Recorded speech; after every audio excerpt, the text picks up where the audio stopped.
There are 10,000 problems screaming for a better solution.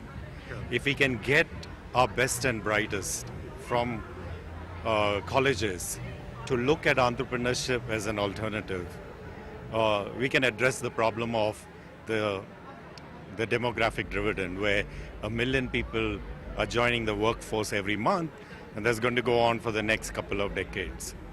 So very energizing and inspiring to see this. Tata First Dot had attracted over 400 entries from across multiple sectors and from all across India, including metros, Tier 2 and Tier 3 cities. The Tata Group has been encouraged by the response and says the event fosters entrepreneurial culture and innovation amongst the student community.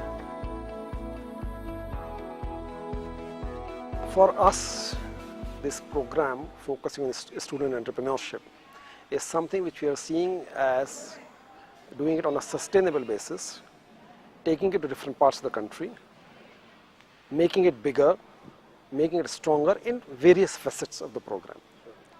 So therefore, from what we started off with 10 workshops in year 1, we moved the second year to 15 workshops, and third year, this year, we actually had 20 regional workshops. Over 800 people who are attending the national conference for a period of 2 days. That's a very, very large number. So we had good participation, both in the competition, different legs of competition, as also in the regional workshops. There are the students who are out there, full-time students, still studying. They still have the dream, they have the passion, and they're putting their effort behind their passion. I think in general, there is a stronger level of acceptability of entrepreneurship starting at an early stage. We are seeing through this program in India, we run another program which is Tata Social Enterprise Challenge, not necessarily for a student, but early stage social enterprises with IIM Calcutta. We run another program in UK with National Association of College and University Entrepreneurs. Each place, we see a strong interest in early stage entrepreneurship. For us, we are seeing this as a part of Tata Group's own ethos of entrepreneurial journey, pioneering and giving back to society.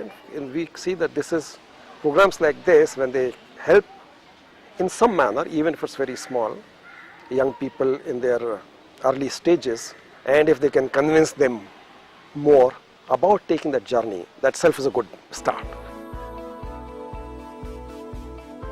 Participants also got to understand the harsh reality of entrepreneurship, with industry experts sharing their thoughts on why some companies grow and some just don't. Before we start discussing growth, let's sort of agree what we mean by growth. These days I'm focusing more on the social impact side, right? So there where we have growth as the triple bottom line we look at, right? So not only the money part, you do the impact as well as the environment. So the triple bottom line is what we are looking at. So sometimes you may be having an impact first, so how many people you've impacted. If you look at technology companies primarily, the growth is always coming back to the revenue part of it. Last decade is all about services industry, right? So it's all about people.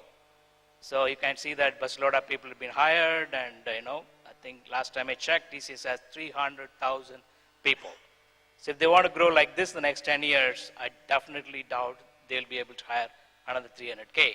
So the people as a growth aspect, it's kind of coming down, because now we are looking at people who can have intellectual property that can give you exponential growth in terms of revenue and the valuation. So I do definitely agree that revenue is probably the primary sort of indicator of growth. Often growth can also allude to, just going ahead in developing your product. Is our failure to think big the primary cause of us not becoming big or growing? The majority don't think big enough. And, very often the few who think big, and again, I qualify, it's a few, haven't really thought through how they're going to get big.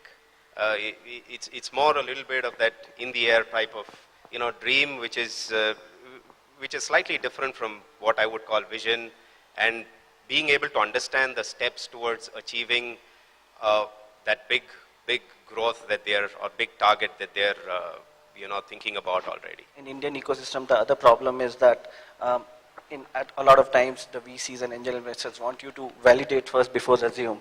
And at times it makes sense to assume and make a lot of assumptions if you want to scale. So that is another aspect wherein, as a VC fraternity or investment fraternity, we also need to be a little bit flexible in terms of giving leg space to these entrepreneurs to assume and do things further, rather than always validating the facts and then doing things. So if we say growth is good, we understand what is growth, and that certain types of growth are good. What is it that we would urge the kids here to focus on a little more specifically? You can ideate in whatever business, keep trying to innovate. That's one part. And the way you can do this, in my mind, is not by getting onto the net and definitely not reading TechCrunch, but by meeting people. There's a whole lot of talk about mentors, right? But you'll have only two, three people or maybe 5 people who will be ready to mentor you. But go out and meet people in the space, talk to them, bounce your ideas. What I would encourage is entrepreneurs to really research what other people are doing, talk to people, as many people as you can. And that's easy enough. It doesn't need too much money. One of the most popular sessions this year at Tata First Dot was the talk by the founder, Microsoft Ventures, Mukund Mohan, who spoke about the importance of I, me and myself for a student entrepreneur. Mukund highlighted the need for self-belief as an entrepreneur and why everyone has the potential to make it big. So the most amazing part is just let's talk through some numbers first, right? In 2007, we had about 300 to 500 startups in India being started every year, and now that number is between 1500 to 1600. In 2008, so it's 300% increase in just 5 to 7 years. The number of student-led entrepreneurs, that is people that got out of college or school and then became entrepreneurs, was less than 0.3% in 2008. And that's more than 5 times gone up to nearly about 2.5 to 3% of all new entrepreneurial ventures that get started that are done by students. So that number is just dramatic. It's growing exponentially compared to every other part of the ecosystem. The second part of it that is very good is they're starting to see successes as well. So it's not just, and then the second part of the numbers you want to look at is number of companies that are getting funded. The number of student-led entrepreneurship activities and startup that are getting funded has gone up 8 times in the last 6 years. So that is the fastest growing part of the entrepreneurial ecosystem overall.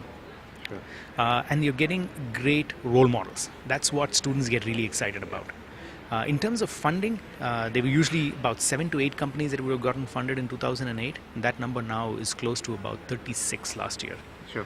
So it's amazing. The regional events help a lot because every problem that most entrepreneurs solve in India are very local.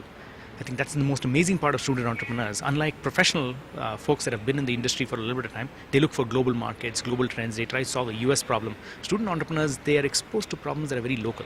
So that's the amazing part of student entrepreneurs. They solve an India problem, they solve a Karnataka problem, they solve an Orissa problem. And then you still need people to be able to give them exposure, talent, and also the ability to nurture them at a national level. So, which is why we partner with NEN in events such as these, gives them a lot of ability to attract the best talent, and also gives us the ability to meet with some of the folks that we think are going to be amazing entrepreneurs in the future.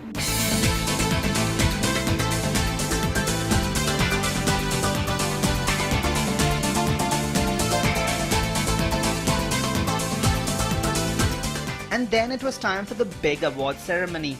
Harish Bhatt, Managing Director of Tata Global Beverages, gave away the awards to the student startup teams. The winners are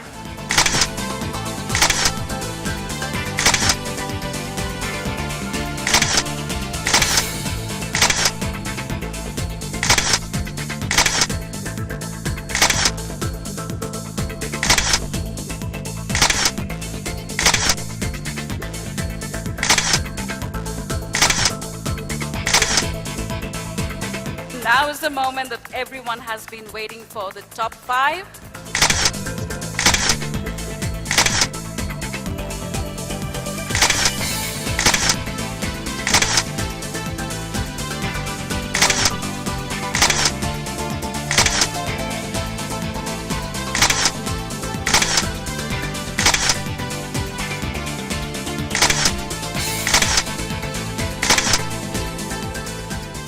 That's all we have for you from Tata First Dot, powered by the National Entrepreneurship Network.